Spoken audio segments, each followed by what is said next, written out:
അപ്പോൾ എൻ്റെ ചാനലിൽ ആദ്യത്തെ ഡേ ഇൻ മൈ ലൈഫാണ്. ആദ്യം തന്നെ ഇതാ ഒരു ഗ്ലാസ് വെള്ളം കുടിച്ചിട്ടുണ്ട് തുടങ്ങിയത്. പിന്നെ ദോശൻ്റെ മാവുണ്ടായതുകൊണ്ട് ദോശയാണ് കേട്ടോ ഇന്നത്തെ രാവിലത്തെ ചായക്കുള്ള കടി. അതിൻ്റെ ഇടയ്ക്ക് ഞാൻ ചോറൊക്കെ വെക്കുന്നുണ്ട്. പിന്നെ അതിൻ്റെ ഇടയ്ക്ക് ഒരു ഗ്ലാസ് ചായയും കുടിച്ചു, ബിസ്ക്കറ്റൊക്കെ കഴിച്ചിട്ടോ.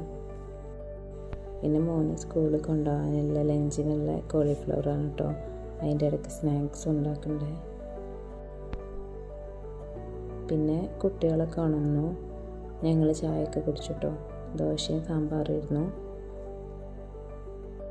പിന്നെ ചായയൊക്കെ കുടിച്ചതിന് ശേഷം സ്കൂളിൽ പോകാനുള്ള ഒക്കെ റെഡിയാക്കി. അങ്ങനെ മോനിത് സ്കൂളിൽ പോകാൻ ഇറങ്ങിട്ടോ.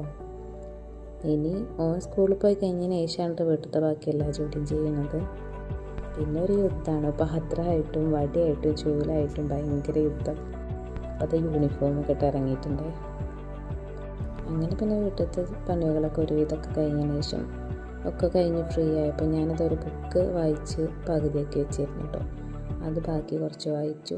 പിന്നെ ഒരു ഉച്ചയൊക്കെ 2 മണിയൊക്കെ കഴിഞ്ഞ ശേഷം ഞാൻ ഫുഡ് കഴിച്ചിട്ടോ. മോനെ ചെറുതുറങ്ങാനും പിന്നെ പുറത്ത് പോകാൻ കേട്ടോ, ഉമ്മാൻ്റെ വീട് ഹോസ്പിറ്റലിൽ. അങ്ങനെ ഞങ്ങളിതാ റെഡിയായി ഞാൻ ചെറിയ മോനോട് ഹോസ്പിറ്റലിൽ പോകാൻ കേട്ടോ. അവിടെ ഇരുന്ന് അവന് നല്ല ബോറടിച്ചിട്ടോ. പിന്നെ ഒക്കെ കഴിഞ്ഞതിന് ശേഷം ഞങ്ങളിതാ ചായ എടുക്കാൻ വേണ്ടിയിട്ട് ഒരു ഷോപ്പിൽ കയറിയിട്ടോ. പരിപ്പാടിയും ചായയൊക്കെ കുടിച്ചു. പിന്നെ അവിടെ നിന്ന് തന്നെ വലിയ മോനൊരു പാർസലായിട്ട് ഒരു പപ്സും കൂടി മേടിച്ചിട്ടുണ്ട് കേട്ടോ. പിന്നെ ഒരു ചെറിയ ഷോപ്പിംഗ് നടത്തി. അംഗനവാടി പോകാൻ ഉള്ള കുറച്ച് സാധനങ്ങളൊക്കെ മേടിച്ചിരുന്നു കേട്ടോ. അതിൻ്റെ ഷോ ആണ് ഇനി കാണാനുള്ളത്. ഭയങ്കര പ്രഹസനം. ഡ്രസ്സൊക്കെ ഇട്ട് നോക്കിയതാണ്, പിന്നെ ഊരണേ ഇല്ല കേട്ടോ. പിന്നെ അവർക്ക് ഫുഡൊക്കെ കൊടുത്ത് ഞാനിതാണ് ഈ ഫുഡാണ് കേട്ടോ കഴിച്ചത്. അങ്ങനെ ഞാൻ ഫുഡൊക്കെ കഴിച്ചു. അപ്പോൾ ഇതൊക്കെ ഇത്രയേ ഉള്ളൂ. എല്ലാവരും സപ്പോർട്ട് ചെയ്യുക. Okay, by.